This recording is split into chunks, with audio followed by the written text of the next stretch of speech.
Hello my dear கிரிக்ஸ் viewers, உங்கள் எல்லாருக்கும் ஒரு பெரிய வணக்கம். இன்னைக்கான வீடியோ என்ன அப்படின்னா, ஐபிஎல் 2025 ரொம்ப நல்லா நடந்துகிட்டு இருக்கு. பிஸ்னஸ் எண்ட் டேஸில் வந்து பார்த்தீங்க அப்படின்னா நம்ம இருக்கோம்.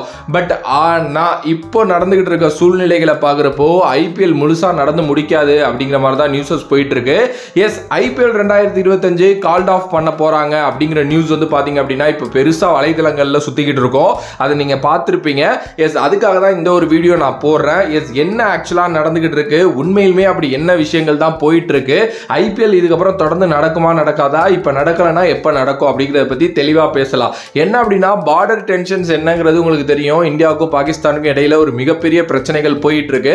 ஆல்ரெடி அட்டாக்ஸ் எல்லாம் நடந்துகிட்டு இருக்கு, நமக்கு தெரியும். ஓகேவா? சோ இப்போ என்ன முடிவு பண்ணிருக்காங்க அப்படின்னா, இது வந்து சக பீப்புள்ஸை பாதிச்சிடவே கூடாது, சிவிலியன்ஸை குறிப்பா எந்த ஒரு விதத்திலுமே இது பண்ணிடக்கூடாது அப்படிங்கிறதுக்காக ஆக்சுவலா வந்து இப்போ வந்து முடிவு பண்ணியிருக்கிறதா சொல்றாங்க. ஐபிஎல் வந்து நிறுத்தப்படலாம் அப்படின்னு சொல்லிட்டு. ஏன்னா இதுல நிறைய பேரோட உயிர் சம்பந்தப்பட்ட விஷயங்கள் இருக்கு. ஃபர்ஸ்ட்லி வந்து பிளேயர்ஸுக்கு ஏதாவது அனுச்சு அப்படின்னா பெரிய லெவல்ல இது வெடிச்சிரும். ஏன்னா இது ஒரு ஹை ப்ரொஃபைல் இதுவா மாறிடும். அது மட்டும் இல்லாமல் ஒரு கிரவுண்டை நோக்கி அட்டாக் பண்றதுக்கு நிறைய சான்சஸ் இருக்கு. அப்படி பண்றப்போ அங்க இருக்கிற ஏராளமான மக்கள் இறந்து போறதுக்கு சான்சஸ் இருக்கு. அண்ட் இது மாதிரி நிறைய விஷயங்கள் இருக்கிறதுனால சேஃப்டி தான் எங்களுக்கு ஃபர்ஸ்ட், அப்புறம் தான் எல்லாமே அப்படிங்கிறது மாதிரி முடிவு பண்ணி ஐபிஎல் நிப்பாட்டிடலாம் அப்படின்னு யோசிக்கிறாங்க போல. ஸோ இதுக்கான டிசிஷன்ஸ் நாளைக்கு எடுக்கப்படும் அப்படிங்கிற மாதிரி நியூஸ் வருது. எஸ், இப்பவே ஹிமாச்சல் பிரதேசத்தில் இருக்கிற தர்மசாலா கிரவுண்ட்ல மேட்சஸ் நடந்துகிட்டு இருந்துச்சு. அதை வந்து பாத்தீங்க அப்படின்னா அப்படியே நிப்பாட்டிட்டு போயிட்டாங்க. ஏன்னா அந்த ட்ரோன் அட்டாக் ஏதோ ஒன்று நடக்கிற மாதிரி வந்து பக்கத்தில் ஒரு 200 கிலோமீட்டர் சரௌண்டிங்ஸ்ல ஏதோ நடந்திருக்கு. ஸோ அதனால வந்து பாத்தீங்க அப்படின்னா இது வந்து இப்போ பண்ணியிருக்காங்க. அதனாலேயே வந்து ஐபிஎல் வந்து நிறுத்தப்படலாம் அப்படிங்கிற நியூஸ் வந்து வந்திருக்கு. எஸ், ஃபர்ஸ்ட்லி வந்து பார்த்தீங்கன்னா ஒரே ஒரு விஷயம் நான் சொல்லிக்கிறேன், இது நிறைய பேர் புரிஞ்சுக்கங்க. எஸ், நிறைய சோஷியல் மீடியாவில் வர்றதை தயவு செஞ்சு நம்பாதீங்க. ஏன்னா நிறைய பேர் இதுதான் டைம் அப்படின்னு சொல்லிட்டு இங்கே அந்த அட்டாக் நடந்துச்சு, இங்கே இத்தனை பேர் செத்து போனாங்க அப்படிங்கிற மாதிரிலாம் வந்து பார்த்தீங்கன்னா நிறைய ஃபேக்கான விஷயங்கள் பரப்பிட்டு இருக்காங்க.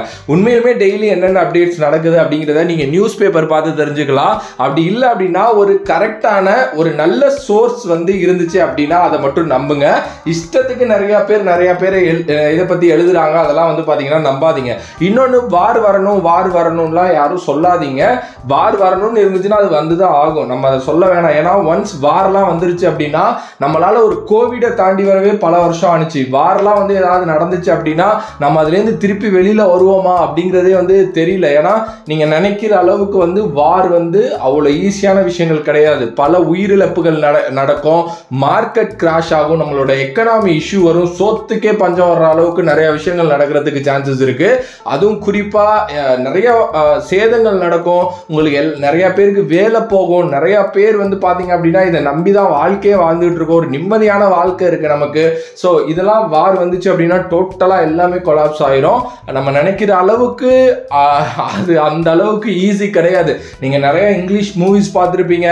ஈவன் தோ இப்ப நடந்துகிட்டு இருக்க அதர் கண்ட்ரீஸ்ல நடந்துகிட்டு இருக்கிறது கூட உங்களுக்கு தெரியும். ஸோ யாரும் அவ்வளோ இதுவா, நான் அவ்வளோ சோஷியல் மீடியா போஸ்ட் பார்க்குறேன், அவங்கள அழிக்கணும், வார் வரணும், வார் வந்து நம்ம தான் இது பண்ணணும். டேய், நீங்க நினைக்கிற மாதிரி கிடையாதுடா. கோவிட் மாதிரி வீட்டில் உட்காந்துருக்கலாம்னு நினைச்சுக்கிட்டு எல்லாம் போடுறானுங்க போல. இது அப்படி கிடையாது, இது அப்படி கிடையவே கிடையாது. அது ஒரு பெரிய பெரிய பெரிய விஷயத்தை எடுத்துக்கொண்டு போய் லைஃபே சேஞ்ச் பண்ணி விட்டுட்டு போய்கிட்டே இருக்கும், அவ்வளோதான். ஓகே, ஸோ அது வந்து நம்ம வேணாம், அதை நிப்பாட்டிக்கலாம்னு நான் நினைக்கிறேன். ஓகே, அண்ட் கிரிக்கெட் பற்றி பேசுகிறப்போ எனக்கு தெரிஞ்சு ஐபிஎல் இப்போ ஸ்டாப் பண்ணப்படுறது தான் நல்லது. ஏன்னா கண்டிப்பாக கரெக்டான சுச்சுவேஷனில் இந்தியா இப்போ இல்லை. ஐ மீன் ஒரு நிலையான இதில் இல்லை. எப்போ என்ன நடக்கும்னே தெரியாமல் நம்ம இருந்துகிட்டு இருக்கோம். அப்படிதான் அவங்க அங்கே பாகிஸ்தானோட நார்மல் அந்த அப்பாவி சிவிலியன்ஸும் அப்படிதான் நினச்சிக்கிட்டு இருப்பாங்க, எப்போ என்ன நடக்கும், எப்போ எங்கேருந்து அட்டாக் வரும் அப்படின்னு தெரியாம. ஓகே, ஸோ அப்படி இருக்கிறப்போ வந்து ஐபிஎல் மாதிரி ஒரு இது நடந்து ஏதாவது பெருசாக வெடிச்சிருச்சு அப்படின்னா அதை வந்து இது பண்ணவே முடியாது. ஏன்னா இப்போ நீங்கள் அதர் கண்ட்ரி பிளேயர்ஸ் இருக்காங்க உள்ள, அவங்களுக்கு ஏதாவது நடந்துச்சுன்னா அந்த கண்ட்ரியில் அது ஒரு பெரிய தாக்கத்தை ஏற்படுத்தும். திருப்பி அவன் வருவான் அங்கேருந்து, என்னோட சிட்டிசன்ஸ் இறந்துட்டாங்க, எதுக்கு பதில் சொல்லுவேன்னு அவன் வருவான். அதெல்லாம் நம்மளால சமாளிக்கவே முடியாது. அது ஒரு பெரிய விஷயம். எஸ், சீரியஸ்லி இது ஸ்மூத்தா முடிஞ்சிருச்சு அப்படின்னா ரொம்ப நல்லா இருக்கும். அண்ட் இதுதான் இப்போ பெருசா பார்டர்ல போயிட்டு இருக்க டென்ஷன்ஸ். எஸ், ஆப்வியஸ்லி கொஞ்சம் ரெடியாகவே இருப்போம் அப்படின்னு தான் எனக்கும் தோணுது. கொஞ்சம் நீங்கள் லைக் பைசாலாம் ஏதாவது சேவ் பண்ண முடிஞ்சா பண்ணி வச்சுக்கோங்க. தெரியல என்ன நடக்க போகுதுன்னே தெரில. ஏன்னா கோவிடுன்னு ஒன்று வந்துச்சு, 3 வருஷம் எங்கே போணுச்சுன்னே தெரில. இப்போ வார்கிருன்னு ஏதாவது வந்துச்சு அப்படின்னா எங்கே எப்படி என்ன ஆகும்னே தெரியல. பட் ஹோப்ஃபுல்லி நம்மளோட நம்மளோட கண்ட்ரி அந்த அளவுக்கு விட்டுற மாட்டாங்க, நம்மள மேலே இருக்கிறவங்க பார்த்துப்பாங்க. அண்ட் நம்மளோட கவர்மெண்ட் இருக்காங்க, அவங்க கண்டிப்பாக பார்த்துப்பாங்க. இது எல்லாமே நடக்கும். ஏட்டா கிரிக்கெட் பற்றி பேசுகிற சேனலில் இதை வந்து பேசிகிட்டு இருக்கு அப்படின்னா நான் என்னைக்காவது தேவையில்லாத கடன் பேசியிருக்கவே மாட்டேன். கிரிக்கெட் பற்றி பேசுவேன், கிரிக்கெட் பற்றி பேசுறது உங்களுக்கு தேவையில்லாததாக இருக்கும். ஆனால் இப்படி அவுட் ஆஃப் நோவேர் ஒரு விஷயத்த பேசுகிறேன் அப்படின்னா அதோட இம்பார்ட்டன்ஸை தயவு செஞ்சு புரிஞ்சுக்கோங்க. என்கிட்ட ஒரு மீடியம் இருக்குது, அந்த மீடியமில் நான் சொல்லணும்னு ஆசைப்பட்டு தான் நான் சொல்லிட்டு இருக்கேன். ஏன்னா நான் பார்த்த நிறைய சின்ன சின்ன பசங்க, ஒரு பேசிக்கான அறிவு இல்லாத நிறைய பசங்க, sorry for the words but அதான் உண்மை, வார் வரணும், நம்ம அழிக்கணும் அப்படி இப்படின்ட்டுலாம் அதெல்லாம் கிடையாதுடா பாய்.